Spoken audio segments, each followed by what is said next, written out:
द्वारिका लीला में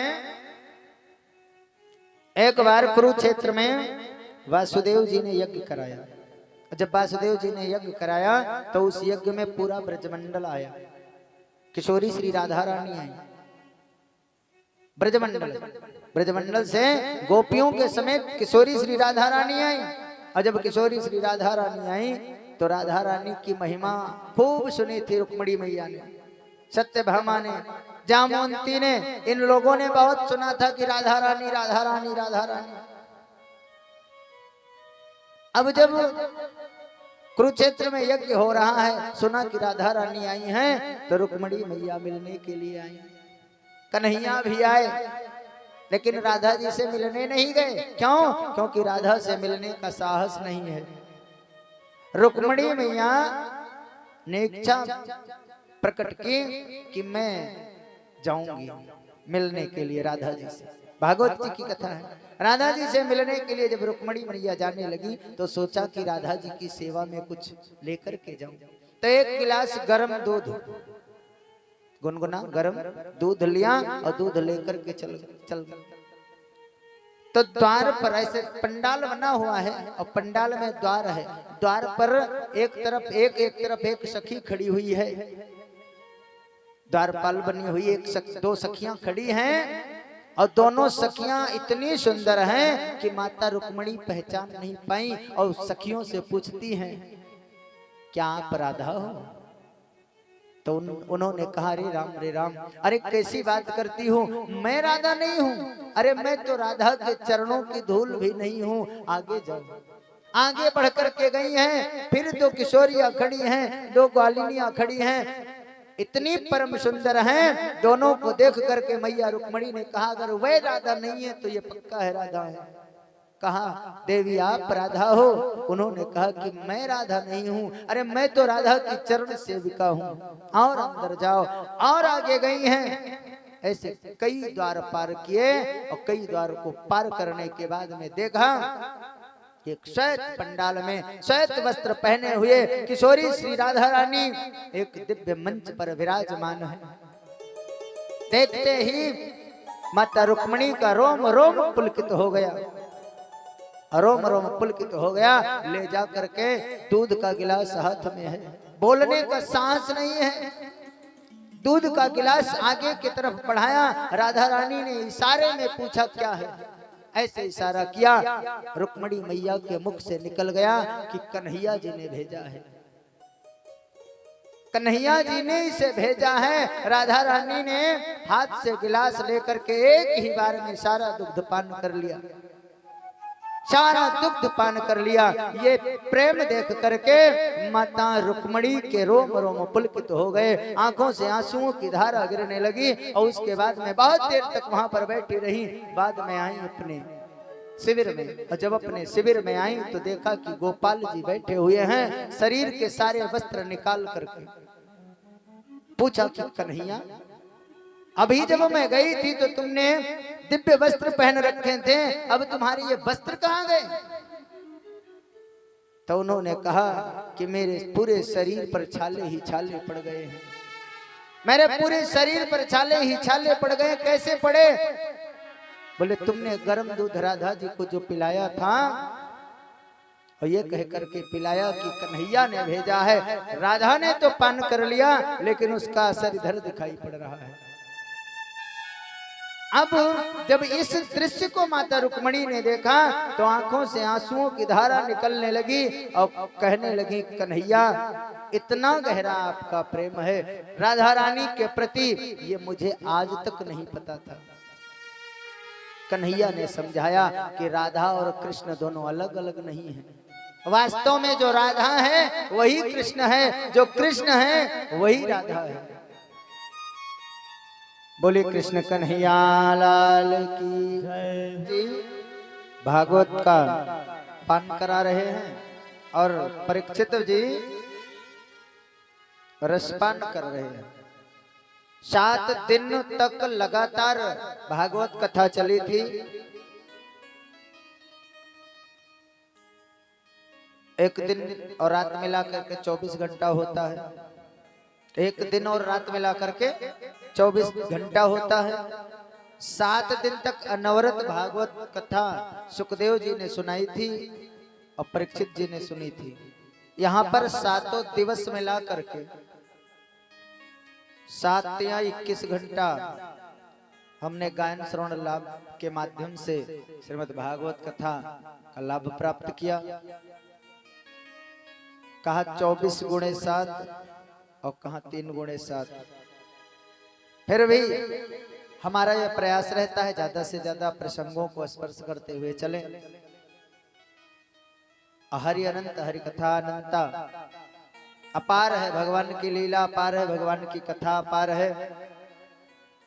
कथा सुनाते सुनाते परीक्षित जी से सुखदेव जी ने पूछा कि तुमने पूरी कृष्ण कथा का पान किया है, यह बताओ कि क्या तुम मरोगे? क्या तुम मरोगे? क्या तक्षक तुम्हें डस लेगा? तक्षक के डसने से तुम मर जाओगे? डर लग रहा है? अगर डर लग रहा हो तो तुम्हें मैं तक्षक के भय से मुक्त कर दूं। सुखदेव जी ने पूछा। तो परीक्षित जी ने कहा, बड़ा प्यारा जवाब दिया, कहा कि महाराज अब डर किसी बात का नहीं है। क्यों? क्योंकि जिसे तक्षक डसेगा वो मैं नहीं हूं। जिसे तक्षक डसेगा यानी काल जिसका भक्षण करता है वो मैं नहीं हूं। काल रूपी गाल में जो ये शरीर समा जाता है, पंच भौतिक तत्व में विलीन हो जाता है, वो मैं नहीं हूं। पर सुखदेव जी ने कहा तो तुम कौन हो? बोले मैं उस परमात्मा का अंश हूं। इस पृथ्वी पर आया हूं, यात्रा करने के लिए आया हूं। और इस जीवात्मा का सबसे मुख्य कर्तव्य यही है कि जीव अगर शिव में जाकर के मिल जाए, जीवात्मा उस परमात्मा में जाकर के मिल जाए, यही इस जीवन का परम लक्ष्य है। सुखदेव जी प्रसन्न हो गए और प्रसन्न होकर के आशीर्वाद दिया। और उसके बाद में परीक्षित जी ने सुखदेव जी की विदाई करी। विदाई हो गई परीक्षित जी की, सुखदेव जी की विदाई हो गई। उसके बाद में जब समय आया तो जो तक्षक जिसके डसने से परीक्षित की मृत्यु होनी थी, पंचभौतिक शरीर नष्ट होना था, एन केन प्रकारेण जैसे भी करके समय पर, क्योंकि मौत जो है, मौत का कोई इलाज नहीं है, मौत की कोई पूजा नहीं है, समय पर मौत आनी है वो निर्धारित है। और एन केन प्रकारेण तक्षक आया और तक्षक के डसने से परीक्षित का यह पंच भौतिक शरीर समाप्त हो गया। और जो परीक्षित थे वो सुखदेव जी के साथ ही उनका प्रयाण हो चुका था। क्यों? क्योंकि जो जीवात्मा परमात्मा का संबंध है, उस संबंध को लगा करके तो सुखदेव ही चले गए थे। अब तो ये पंचभौतिक का शरीर वहां पर था, उसे तक्षक रूपी सर्प ने डसा। यानी पंचभौतिक ये जो शरीर है, इसे काल रूपी सर्प एक दिन डसेगा और समाप्त हो जाएगा। काल कहते हैं समय को, समय बीतता जाएगा और काल ब्याल मुखग्रास त्रास निर्णास हेतवे, काल रूपी सर्प इस शरीर को डसेगा। और जो परीक्षित है उसका संबंध तो आत्मा से है। परीक्षित का संबंध यानी जीवात्मा का संबंध परमात्मा से है। परीक्षित जाकर के भगवान के श्री चरणों में विलीन हो गए। बोलिए भागवत भगवान की, बोलिए सुखदेव महाराज की, बोलिए परीक्षित महाराज की, बोलिए व्यास जी महाराज की जय हो। और उसके बाद में भागवत के अंत में, भागवत जी के अंत में व्यास जी ने बड़ा प्यारा श्लोक लिखा कि जितनी भागवत आपने 7 दिवस में सुनी है उसका मूल मंत्र क्या है, ये भागवत का मुख्य उद्देश्य क्या है, इस भागवत से क्या हमने सीखा, क्या हमने जाना। भगवान से भी बड़ा कोई चीज है वो कौन है? भगवान से भी बड़ी कोई चीज है, वो कौन है, क्या है? तो लिखा, जो गोस्वामी तुलसीदास जी ने लिखा कि राम न सकहि नाम गुण गाई, उसी चीज को भागवत जी में व्यास जी ने लिखा कि नाम संकीर्तन यस्य सर्व पाप प्रणाशन प्रणामो दुख समनस्तो नमामि हरि परम, नमामि हरि परम। नाम संकीर्तन, नाम का जितना हो सके उतना संकीर्तन करना चाहिए, अहर्निश जप करते रहना चाहिए, जितना हो सके उतना जप करना चाहिए। क्यों? क्योंकि नाम जप से होता क्या है? बोले सर्व पाप प्रणाशनम, सभी प्रकार के पाप कटते हैं। अगर आपके नाम की पूंजी है, नाम खूब है, नाम धन कमाया हुआ है, तो आपके यहाँ जो जाने अनजाने में पाप हो जाते हैं। जैसे रास्ता जा रहे हैं, चींटी पैरों तले आ गई, मर गई, यह भी पाप है। किसी से बातचीत में अपशब्द निकल जाए और उसका मन खिन्न हो जाए, ये भी पाप है। रुष्ट हो जाए वो, ये भी पाप है। गलती से भी गलती हो जाए, ऐसे पाप नाम संकीर्तन करने मात्र से ही समाप्त हो जाते हैं।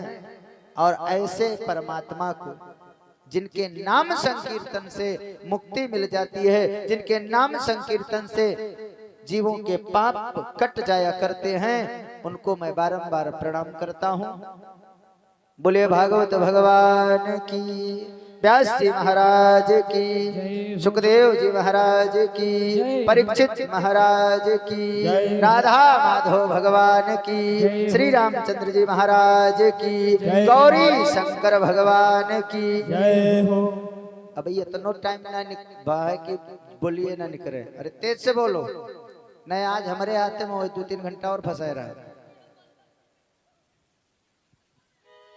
बोले हनुमान जी महाराज की जय हो, बोले बालाजी सरकार की जय हो, श्री सीताराम जी महाराज की जय हो, भागवत भगवान की जय हो, भारत माता की जय, भारत माता की जय हो, भारत माता की, हिंदू सनातन धर्म की, हिंदू सनातन धर्म की, हिंदू सनातन धर्म की, वैदिक संस्कृति की, वैदिक संस्कृति की, वैदिक संस्कृति की।